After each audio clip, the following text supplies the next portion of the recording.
Assalamualaikum warahmatullahi wabarakatuh. Bismillahirrahmanirrahim. Alhamdulillahi rabbil alamin. Wassalatu wassalamu ala ashrafil anbiya'i wal mursalin Sayyidina Muhammadin wa ala alihi wa sahbihi ajma'in. Amma ba'du. Saudara-saudaraku kaum muslimin dimanapun kita berada, pada edisi kali ini akan membahas tentang isu-isu adanya uang suap pemilu, pemilihan umum, baik itu pilpres, pilihan presiden, dan pileg, pilihan legislatif, dan lain-lain. Apakah itu haram atau tidak haram? Karena banyak pertanyaan dari saudara-saudara kita di mana-mana, gimana hukumnya menerima hadiah, uang, atau apa yang diberikan oleh calon yang mengikuti kontestasi pemilu agar dia mendukung atau memilihnya. Ini yang akan kita bahas. Jelas ini adalah hukumnya haram.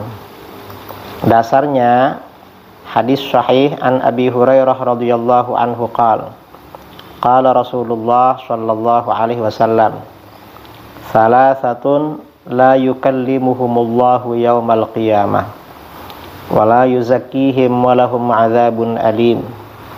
Rajulun 'ala fadli ma'in bit tariq yamna'u minhu banas sabil wa rajulun baya'a imaman la yubayi'uhu illa lidunyah in a'tahu ma yurid wa falahu wa illa lam yafilahu wa rajulun yubayi'u rajulan bisil'atin ba'dal 'ashri fa halafa billah laqad u'tiya biha kadza wa kadza fa saddaqahu fa akhadhaha wa lam yu'ta biha." Rawahul Bukhari wa Muslimun. Dari Abu Hurairah radhiyallahu an, Rasulullah sallallahu alaihi wasallam bersabda, 3 orang yang tidak akan diajak bicara oleh Allah pada hari kiamat. Maksudnya tidak dipedulikan oleh Allah, tidak diberikan rahmat. Allah tidak akan membersihkan dosa-dosa mereka karena dosanya teramat besar, dan mereka akan mendapatkan siksa yang pedih. Siapa 3 orang ini? Pertama, seorang laki-laki yang memiliki kelebihan air di perjalanan dan tidak mau memberikannya kepada musafir yang sedang membutuhkannya. Ini yang pertama. Yang kedua, seorang laki-laki yang membaiat atau memilih seorang pemimpin. Ia membaiat atau memilihnya karena dunianya saja. Artinya karena ada kepentingan dunia, duit atau apa gitu. Apabila pemimpin itu memberinya apa yang dia kehendaki, ia akan memenuhi, akan memilih. Dan jika tidak, maka tidak akan memenuhi. Yang ketiga, seorang laki-laki yang melakukan tawar-menawar sesuatu dengan orang lain setelah asar. Lalu penjual itu bersumpah demi Allah bahwa barang itu telah dibelinya dengan harga sekian. Lalu pembeli mempercayainya dan mengambilnya, padahal harganya tidaklah demikian. Hadis riwayat Imam Bukhari dan Muslim. Ini jelas hadis sahih. Hadis di atas memberikan pesan yang jelas kepada kita bahwa memilih atau membaiat seorang pemimpin karena mendapatkan imbalan atau uang, hukumnya adalah haram dan dosa besar. Memilih pemimpin atau membaiat seorang pemimpin itu harus semata-mata karena Allah, semata-mata karena pemimpin itu layak, pantas, kemudian juga dapat dipercaya dan dapat membawa kemaslahatan bagi bangsa, negara, bagi umat Islam. Itu yang harus dipilih. Sedangkan uang yang diterimanya sebagai imbalan itu termasuk riswah atau suap yang diharamkan.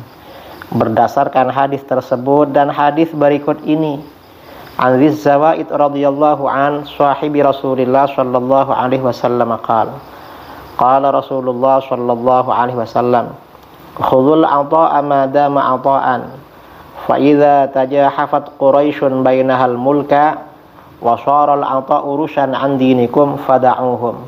Rawahul Bukhari fi Tarikh wa Abu Dawud fi Sunanihi. Dari Dzis Zawaid radhiyallahu an, seorang sahabat Rasulullah sallallahu alaihi wasallam. Rasulullah sallallahu alaihi wasallam bersabda, ambillah pemberian penguasa selama murni pemberian tanpa ada kepentingan. Dari dulu memang penguasa-penguasa biasanya memberikan pemberian, bantuan, santunan kepada rakyat. Apabila itu murni pemberian, maka diambil. Apabila orang-orang Quraisy telah memperebutkan kekuasaan, artinya orang-orang berebut kekuasaan, dan pemberian berubah menjadi suap bagi agama kalian, artinya orang-orang yang berkepentingan, dukungan, memberi uang atau apa agar didukung, maka tinggalkanlah mereka. Tinggalkan. Artinya apa? Pemberiannya jangan diterima. Hadis riwayat Imam Al-Bukhari dalam At-Tarikh dan Abu Dawud di dalam sunannya.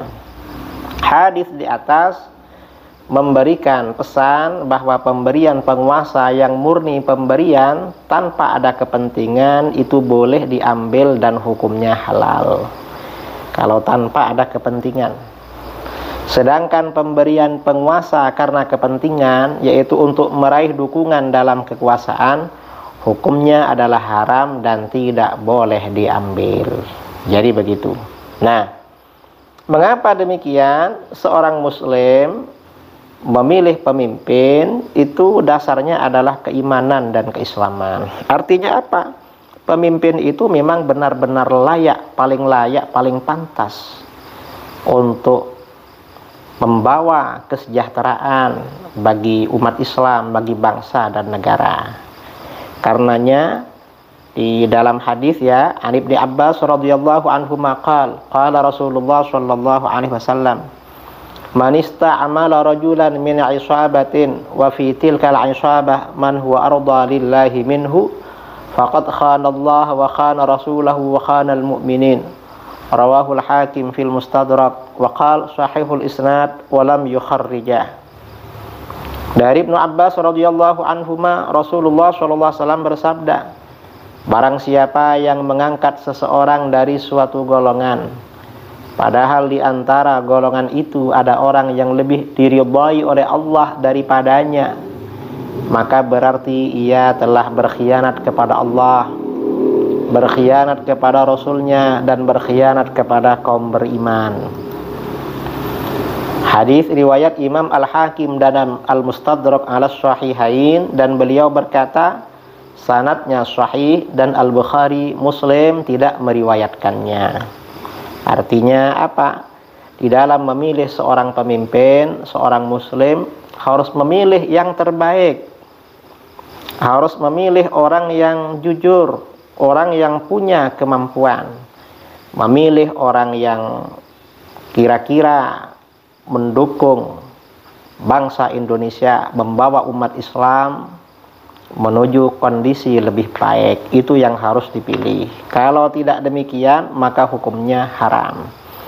Nah, ini saudara-saudara beberapa hadis Rasulullah Shallallahu Alaihi Wasallam yang perlu disampaikan dan dijadikan pelajaran bagi kita semua dalam rangka menghadapi kontestasi pemilihan umum 14 Februari 2024 yang akan datang. Mudah-mudahan kita dapat memilih pemimpin yang terbaik. Amin, Allahumma amin. Wallahu a'lam bishawab. Assalamualaikum warahmatullahi wabarakatuh.